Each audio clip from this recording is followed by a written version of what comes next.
Good morning to all of you and welcome to my class. I hope you all are doing well and please do subscribe to my channel if you want more updates. Today we are going to learn the lesson as we have already talked yesterday. Today we are going to learn a lesson about noun and this is a very important topic in like अगर आप competition के point of view से देखते हो तो English में noun जो है वो बहुत ही एक इम्पॉर्टेंट टॉपिक है and in noun we are going to learn some of the things by which is useful for you for solving the errors. Exam में आपके जो errors आते हैं वो बहुत ही एक वास्ट पार्ट नाउन से आता है. तो अगर ये नाउन क्लियर है तो you are easily able to solve the problems of errors. तो फाइन लेट्स स्टार्ट. सबसे पहले तो what is noun. We have a question that what is noun. तो ये तो हम बचपन से ही पढ़ते आ रहे हैं that noun is the name of person place and thing. So very simple. Noun जो है ये एक नेमिंग वर्ड है.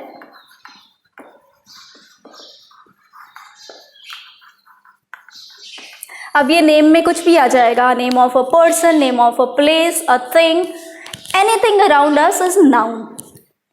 किसी ना किसी तरीके से नाउन है वो. Fine. Now we are going to talk about the parts of noun. So there are 4 parts of noun generally which we have learned. ऐसे तो हम अभी जो पढ़ेंगे वो 7 parts है जो मैं यहाँ पे आपको शो कर रही हूँ. So let's talk about those parts of noun. First one is the proper noun, common noun. The third one is the material noun. Fourth one is collective noun. Fifth one is concrete and abstract noun. Sixth one is countable and uncountable noun. Countable और uncountable noun की use आपकी ज़्यादातर होती है किसमें. Errors में. Errors को find करने में मोस्ट इम्पॉर्टेंटली आपको ये काउंटेबल एंड अनकाउंटेबल नाउन आपको हेल्प करता है. Seventh one is gerund and infinitive. So infinite में क्या होता है ना कि इसमें भी हमें जो ये नाउन जो है ये जो वर्ब है ये नाउन की तरह एक्ट करता है and we call it infinite. So infinite, we'll talk about these all in detail.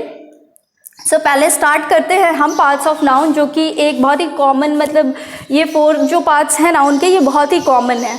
So let's talk about them. First of all proper noun. So basically proper noun जो होता है वो एक specific ऐसे तो noun we have already talked about noun that noun is the name of person place or thing. तो simply noun जो है नेम हो गया person place का. But what about proper noun? So proper noun is the specific name of a person, place or thing. So specific होगा मतलब उसमें आपको कुछ ना कुछ स्पेशल होगा. स्पेसिफिक चीज़ें आपको पता होंगी कि हाँ ये इसलिए नाउन है, इसलिए ये है, तो प्रॉपर नाउन होगा वो. Just like name of any person. जैसे अगर हम कहते हैं कि रवि या फिर Roshni, as I have written the examples, Ravi, Roshni, Delhi, Taj Mahal. So Taj Mahal is a monument. Taj Mahal जो है तो ये स्पेशल है, स्पेसिफिक. हमें पता है कि हम किसी भी मॉन्यूमेंट के बारे में बात नहीं कर रहे हैं बट ताजमहल के बारे में बात कर रहे हैं. So that will keep in proper noun. This second one is common noun. Common noun is the name of class of a person. अब क्लास का मतलब होता है, इसको बाय द वे इसको हिंदी में हम कहते हैं जातिवाचक संज्ञा. अब जाति का मतलब ये नहीं होता.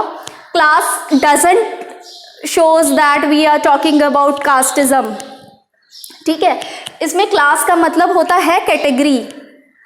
जैसे कि हम थिंग्स को 2 कैटेगरीज में बांटते हैं ना, living things and non living things. तो ये क्या हो गई, कैटेगरी हो गई थिंग्स की.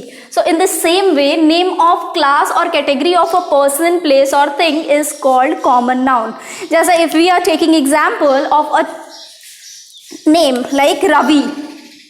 रवि ये भी एक नाम है. And if we talk about Rakesh, this is also a name of a boy. अब if we are talking about ये दोनों में क्या कॉमन है, सो you can say both are boys. So this is common noun. So ये दोनों जो हो गया Ravi and Rakesh, it comes under proper noun. Specific names है and ये जो इनकी कैटेगरी है boy, it will come under common noun. So difference between basically हमें क्या जनरली जो है डिफरेंस पूछता है, what is difference between common and proper noun, so we can say that the specific names are the common proper nouns, and in common noun we talk about the category of the person, place और thing. अब ऐसे जरूरी नहीं है कि ये boys ही हों, we can say that human as well. इन दोनों में ये भी तो कॉमन है, ह्यूमन, दोनों तो ह्यूमन है, that also comes under common noun. So there are some of more examples: man, country, state, pen, monument.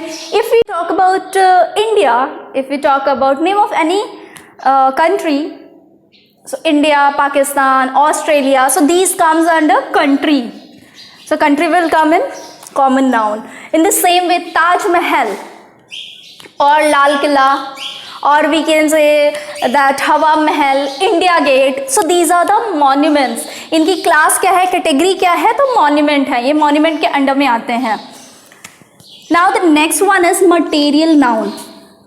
अब material noun, so it is already clear from the name only that material noun is name of material or substances. अब ये material क्या होते हैं? So that nature has given us or which we have made also. Nature ने जो हमें दिया है, like air, water, sunlight. So these are the natural things. So we call it material noun. And some of them are also like ghee, paneer. We make them. Cement, brick. ये सब चीज़ें हम खुद से बनाते हैं, man made है. So these also comes under material noun. Now let's talk about the things like gold, silver. ये सब भी वही है, material noun है. Nature has given us. अब it happens most of the time that material nouns are also common nouns. ठीक है, क्योंकि मटेरियल नाउन में जो भी चीज़ें आती हैं वो कॉमन भी होती हैं, कॉमन नाउन की कैटेगरी होती है वो.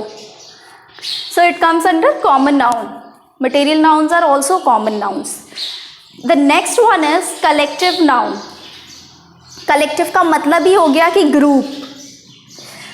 सो the name of groups of creatures, places और things, these are called collective nouns. अभी कलेक्टिव नाउन्स के अंडर में ग्रुप्स आ जाएंगे, या फिर अब किसी भी चीज़ का अगर कलेक्शन है, if it is collection of things, animal, places, कुछ भी, so we'll call it collective noun. For example, if we talk about people, so people is collective noun. If we talk about herd, herd क्या होता है? सो animals के झुंड को हम herd कहते हैं. We can say herd of cow. ठीक है, so it also comes under collective noun. Now I have some of the examples. People, crowd, crowd मतलब लोगों की भीड़ को हम क्राउड कहते हैं. Police, police is also like a group of, police क्या होती है? एक डिपार्टमेंट को हम पुलिस कहते हैं, राइट. सो ये भी आ जाएगा कलेक्टिव नाउन में, क्योंकि ये भी ग्रुप ऑफ पीपल है. टीम, टीम का मतलब ये होता है कि बहुत सारे लोगों को मिला के एक टीम बनती है. So this also comes under collective noun. The last one is herd. Herd. I have already shared herd of. एक और चीज होती है fleet. Fleet. पता है ये ग्रुप ऑफ शीप्स को कहते हैं, शिप्स. शिप्स के ग्रुप को हम fleet कहते हैं. So we can call it fleet of ships. Now we have some questions like ये सब जो वर्ड्स हैं इनके साथ हम क्या यूज करेंगे, मीन्स कौन सा एक्सिलरी वर्ब यूज करेंगे, are they singular, are they plural. So we will talk about these things in the next class. अभी हमारा ये जो कंक्रीट एब्स्ट्रैक्ट नाउन है, countable and uncountable noun, gerund and infinitive, we will talk about this in the next class. That is all for today. Thank you so much.